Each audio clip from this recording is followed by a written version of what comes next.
তুলে কোন ঠিক না ঠিক? যারা আপনারা চলে এসেছেন আপনার 100% কোরআন প্রেমিক, হাত তুলে কোন ঠিক না ঠিক? যারা আপনারা চলে এসেছেন আপনার 100% ইসলামের প্রেমিক, হাত তুলে কোন ঠিক না ঠিক? আল্লাহর প্রেমিকের কাছে রাত নাই, আল্লাহর প্রেমিকের কাছে দিন নাই, নবীর প্রেমিকের কাছে রাত নাই দিন নাই, সদা সর্বদা আমরা আল্লাহর প্রেমে দেওয়ানা, নবীর প্রেমে দেওয়ানা। দুই হাত তুলে কোন ঠিক না ঠিক? আমরা সিকান্দ্রপুরের মানুষ এমন আছে আল্লাহর জন্য সেকেন্ডে মরতে পারি, হাত তুলে কোন ঠিক না ঠিক? আমরা মদিনাওয়ালার এমন আসে নবীর জন্য মুহূর্তের মধ্যে গর্দান ফেলতে পারি, হাত তুলে কোন ঠিক না ঠিক? আমরা আল্লাহর জন্য, নবীর জন্য, ইসলামের জন্য, কোরআনের জন্য মরতে প্রস্তুত আছি না নাই? দুই হাত তুলে বলেন আছি না নাই? আল্লাহু আকবার, ইয়া রাসূলুল্লাহ।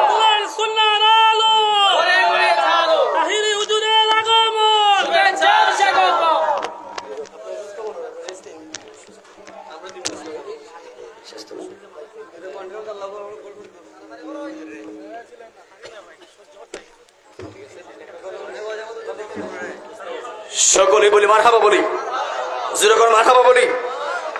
এক অল্প সময়ের ভিতরে যিনি আজকের চিফ গেস্ট, আমার মহান মুর্শিদ কেবলা যান, আপনাদের হৃদয়ের ভালোবাসার মানুষ আল্লামা তাহিরুদ্দিন আসতেছে। আমরা খুশি না বেজার? কারা কারা বেজার দুই হাত তুলে দেখান। বেজার এটা বাড়ি করে দেন ভাইরা, বুঝছে না? না জোশে তুলে লেছে না? কে কে খুশি তুলে হাত তুলে দেখান।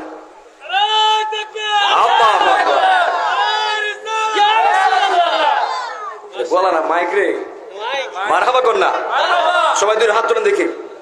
নারে তাকবীর, নারে রিসালাত, আহলে সুন্নাত ওয়াল জামাত, আহলে সুন্নাত ওয়াল জামাত। আল্লামা পীর মুফতি গিয়াসউদ্দিন তাহির হুজুরের আগমন, আল্লামা তাহির হুজুরের আগমন। এই মাহফিলের পক্ষ থেকে, এই মাহফিলের পক্ষ থেকে নারে তাকবীর।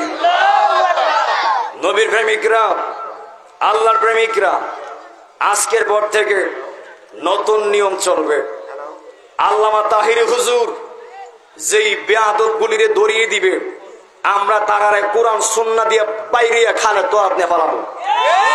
হাত তুলে কোন ঠিক না বেঠে? আল্লামা তাহির হুজুর খালি কইব দর, আমরা কোরআন সুন্নাহ দিয়া এমন ধরা ধর্ম, ওই তো সুজা আর না ওই তো বুঝা। হাত তুলে কোন ঠিক না বেঠে? আপনারা দেখেছেন আল্লামা তাহির হুজুর ওই বেয়াদব আহমদুল্লাহকে চ্যালেঞ্জ করেছে, চ্যালেঞ্জ করেছে, ওয়াশ করেছে যে আল্লামা তাহির হুজুরের কাছে 2 মিনিট বসার যোগ্যতা তার নাই। কথা কোন ঠিক না বেঠে? কিন্তু আমি বলতে চাই আল্লামা তাহির হুজুরের কাছে 2 মিনিট বসবে দূরের কথা, আল্লামা তাহির হুজুরের কাছে 1 সেকেন্ড বসার যোগ্যতা তার নাই। কথা কোন ঠিক না বেঠে? কারণ কেন? নবী, নবী হইয়াই পৃথিবীতে এসেছে। নবী সৃষ্টি হওয়ার আগে আমার নবী, নবী যখন আসমান ছিল না, জমিন ছিল না, আরশ ছিল না, লৌহ ছিল না, কলম ছিল না, তখন আমার নবী, নবী। কথা কোন ঠিক না ঠিক? এটা তার লেভেল হুজুররাই ফতোয়া দিয়েছে। আমার নবী পৃথিবীতে নবী হয়ে এই পৃথিবীতে শুভ আগমন করছে, আমার হেরার মধ্যে বেজাল। কথা কোন ঠিক না ঠিক? এই জন্য বলতে চাই বিয়াদবরা, তোমরা তাহির হুজুরের চ্যালেঞ্জ গ্রহণ করতে পারো নাই কেন? তোমরা আছে সাফার জোর নাই, তোমরা দলিলের জোর। কথা কোন ঠিক না ঠিক? আরে আল্লামা তাহির হুজুর দালালের জোরে কথা বলে না, আল্লামা তাহির হুজুর দলিল দিয়ে কথা বলে। কথা কোন ঠিক না ঠিক? এই জন্য আপনারা বলেন কোরআন সুন্নাহর কাছে বাতিলরা হাঁটতেছিল, হাঁটতেছে এবং কিয়ামত পর্যন্ত বাতিলদের বিজয় হবে না। হাত তুলে কোন ঠিক না ঠিক? এই জন্য আল্লামা তাহির হুজুর যেই রকম ভাবে বাতিলের বিরুদ্ধে হুঙ্কার দিচ্ছে, যদি এমন ভাবে আর কয়েকটা বছর চলে বাতিল কুচ্চা পাওয়া যাবে না। হাত তুলে কোন ঠিক না ঠিক? এই জন্য বলতে চাই আমরা আল্লামা তাহির হুজুরকে ভালোবাসি, আল্লাহর জন্য, নবীর জন্য, ইসলামের জন্য, কোরআনের জন্য। দুই হাত তুলে কোন ঠিক না ঠিক? কেন ভালোবাসবেন না? যেই ব্যক্তিটা রাত নাই, দিন নাই, সকাল নাই, সন্ধ্যা নাই, জোহর নাই, সদা সর্বদা নিজের জীবন দিয়ে আল্লাহ এবং নবীর কথাগুলি প্রচার করতেছে, ওই ব্যক্তিকে ভালোবাসবেন নাকি ওয়াহাবিরে ভালোবাসবেন? এই হাত তুলে কোন ঠিক না ঠিক? এই জন্য আমরা আল্লাহর পক্ষে আসি না নাই? দুই হাত তুলে কোন আসি না নাই? এখন থেকে বাতিল সোজা। কি বাতিল সোজা? আমরা আজকের পর থেকে সচেতন হয়ে যাব। যেই ব্যক্তিগুলি বলবে নবী 40 বছর হওয়ার পর নবী হয়েছে, নাউজুবিল্লাহ কোন না, এর একটা মতকুর মাতাল মেন্টাল, হাত তুলে কোন ঠিক না ঠিক? এগুলো তারা কি বলে? তারা কি মদ কে আসছে নাকি? হ্যাঁ, আরেকটা কথা, ধন্যবাদ ভাই। তারা একজন ফতোয়া দিছে, একজন প্রশ্ন করছে যে এই শায়েখ আহমদুল্লাহকে ফতোয়া দিছে যে মদ খায় যদি মাতাল না হয় তাহলে নাকি নামাজ হবে, নাউজুবিল্লাহ কোন না। এখন আপনারা বলুন তো, মদ খাওয়া হারাম এই সিদ্ধান্ত কার? আপনি মাতাল হন আর না হন, হারাম তো হারামই, কথা কোন ঠিক না ঠিক? যেহেতু ওই মোল্লা সম্মতি দিয়েছে যে মাতাল না হলে মদ খাইয়া নামাজ পড়া যাবে, তার মানে বোঝা গেল তুমি কি লুকিয়ে মদ খাও নাকি? এই হাত তুলে কোন ঠিক না ঠিক? যেই লোকগুলি সম্মতি দিবে তার মানে কি বোঝা গেল? যে সেও খায়, কথা কোন ঠিক না ঠিক? আর আহমদুল্লাহ মদ খুরবিদায়, গাঁজা খুরবিদায়, তার মুখ দিয়ে নবীর বিরুদ্ধে অ্যাকশনের কথা বলতে দিতে বোধ করে না, কথা কোন ঠিক না ঠিক? আরে এক আহমদুল্লাহ কেন, হাজারটা যদি আহমদুল্লাহ নবীর বিরুদ্ধে কথা বলে, এক তাহিরি প্রতিবাদ করার জন্য যথেষ্ট। হাত তুলে কোন ঠিক না ঠিক? জুড়ে কোন ঠিক না ঠিক? এই জন্য আমরা আজকের পর থেকে ঐক্য হয়ে যাব, আজকের পর থেকে এক হয়ে যাব। যেই ব্যক্তিগুলি নবীর শানমান নিয়ে কথা বলবে, যেই বেয়াদবগুলি নবীর শানে মানে নিয়ে আঙ্গুল দিয়ে তুলে কথা বলবে, আমরা ওই বেয়াদবগুলিরে এক হয়ে বাইরেতে খালে তলাত নিয়ে ফেলাবো। দুই হাত তুলে কোন ঠিক না ঠিক? নবীর পক্ষে আছেন তো ইনশাআল্লাহ? দুই হাত তুলে কোন আসি না নাই? নারে তাকবীর, নারে রিসালাত, আহলে সুন্নাত ওয়াল জামাত, আহমদুল্লাহর গালে গালে। বই পান নাকি?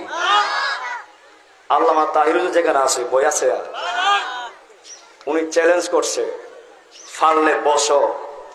আর আজকে আমি কয়ে যাই, এই সিকান্দরপুর জমিন থেকে যদি আল্লামা তাহিরুজুরের কাছে ওই বেয়াদবটা 2 মিনিট না, শুধু 1 মিনিট বসতে পারে আর ঠিকতে পারে, আমি তাকে 1 মিলিয়ন টাকা উপহার দেব।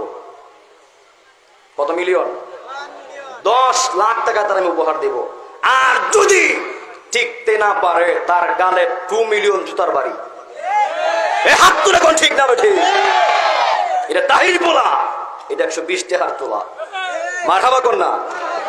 মনে করে এমনি কইলেছি 1 মিলিয়ন টাকা দিব, আছে দেওয়ার সাধ্য আছে, দিব। এখন যদি সে পরাজিত হয়ে যায়, টিকতে না পারে, তাহলে সেও বলুক যে 2 মিলিয়ন জুতার বাড়ি খাবে কিনা। কথা কোন ঠিক না ঠিক? সাধারণ ভাবি তো বুঝে না। এরা তো বিশেষ করে কিছু মোল্লার জন্য ইউটিউব আহত, কিছু মোল্লার জন্য ফেসবুক নিহত, কিছু মোল্লার জন্য গুগল আইসিইউতে। কথা কোন ঠিক না ঠিক? ওই মোল্লাগুলিরে সাইজ করার জন্য আল্লামা তাহিরির দরকার আছে না নাই? কথা কোন আছে না নাই? এই জন্য আমরা সিকান্দরপুরের মানুষ নবীর পক্ষে ছিলাম, নবীর পক্ষে আছি, নবীর পক্ষে মৃত্যুর আগ পর্যন্ত থাকবো। বাতিলের কাছে প্রয়োজনে জীবন যাবে, কিন্তু আমরা সুন্নিদের ঈমান যাবে না। কথা কোন ঠিক না ঠিক? এই জন্য যুবক ভাইয়েরা বেশি বেশি দরুদ শরীফ পড়বেন, বেশি বেশি নবীর গজল গাইবেন, বেশি বেশি নবীর শানমান পড়বেন। এতে আপনার লাভ কি হবে? নবীর শান গাইতে গাইতে, নবীর শান পড়তে পড়তে, নবীর উপর দুরূদ পড়তে পড়তে এমন একটা জজবায়ে হালত আপনার ভিতরে আসতে পারে, যেই জজবায়ে হালত চলে আসলে আপনার বাঙ্গা ঘরে এই সিকান্দরপুরের জমিনে আমার নবী আপনাকে আমাকে দিদার যাওয়ার জন্য আসতে পারে কি পারে না? দুই হাত তুলে বলেন, পারে কি পারে না? গভীর মনোযোগ। এই আমার বাবাজিরা গো, এ সিকান্দরপুরের বাবারা, ওমর আব্বারা, মাগরিবের পর থেকে রাত 9টা পার হয়ে গেল, যারা বসে রয়েছেন আজকের মাহফিলে আসার একটাই মাত্র কারণ, ওই কারণটা হলো এই মাহফিলে বৈশা বৈশা নিয়ে আল্লাহকে সন্তুষ্ট করা যায়। কথা কোন ঠিক না বেঠিক? আজকের মাহফিলে আসার একটাই মাত্র কারণ,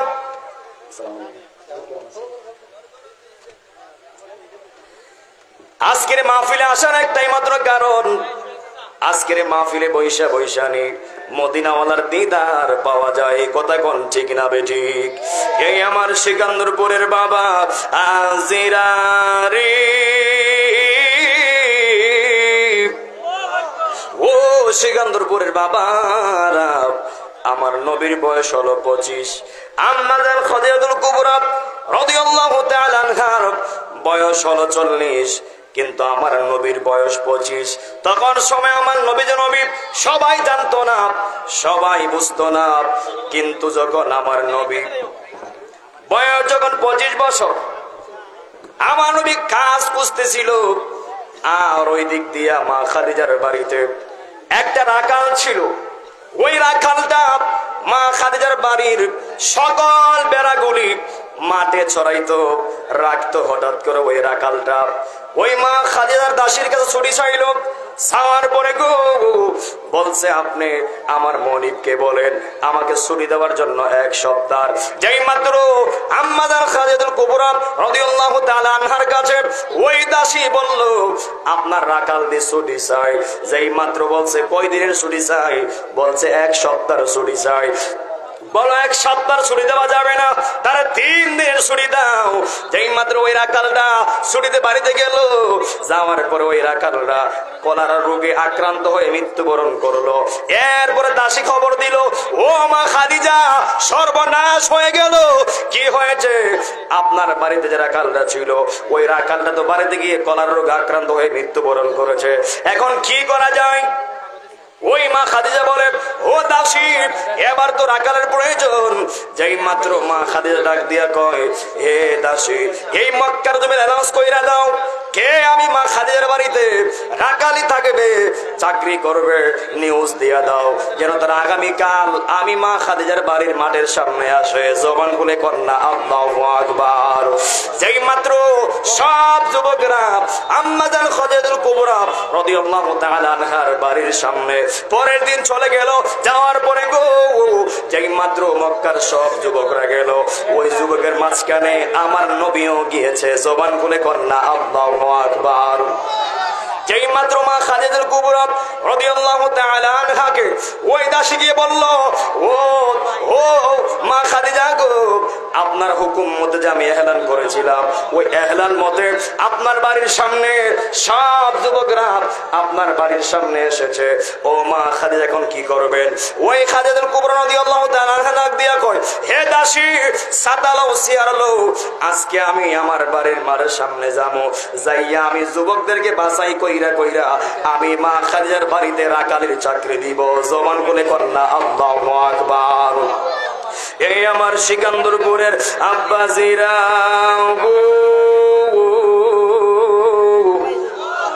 এই আমার সিকান্দরপুরের বাবারা, যেই মাত্র মা খাদিজা ওই মাঠের সামনে আসলো, আসার পরে আমার মা খাদিজা একবার ডান দিকে তাকায়, যুবকের ভালো লাগে না, বাম দিকে তাকায়, কোন যুবক ভালো লাগে না, সামন দিয়ে তাকায়, কোন যুবক ভালো লাগে না।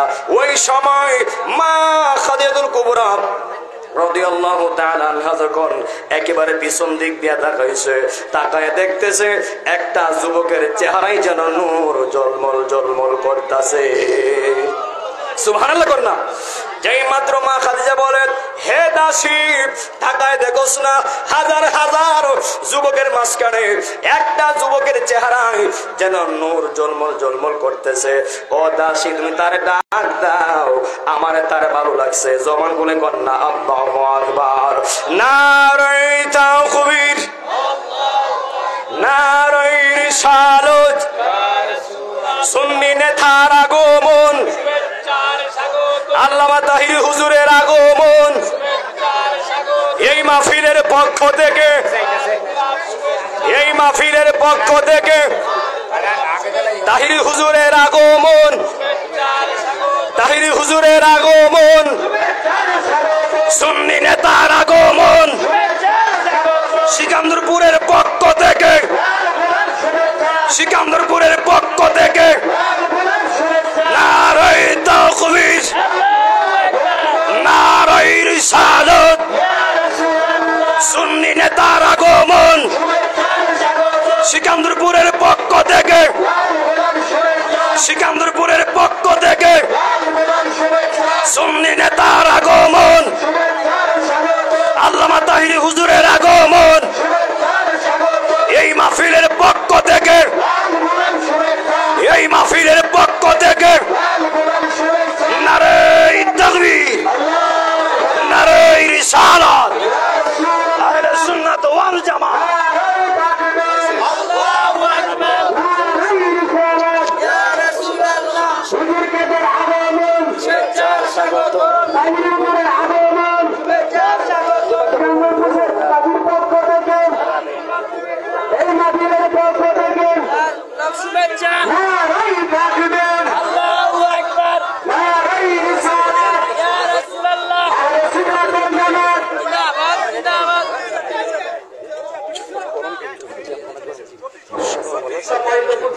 আচ্ছা ঠিক আছে। আমরা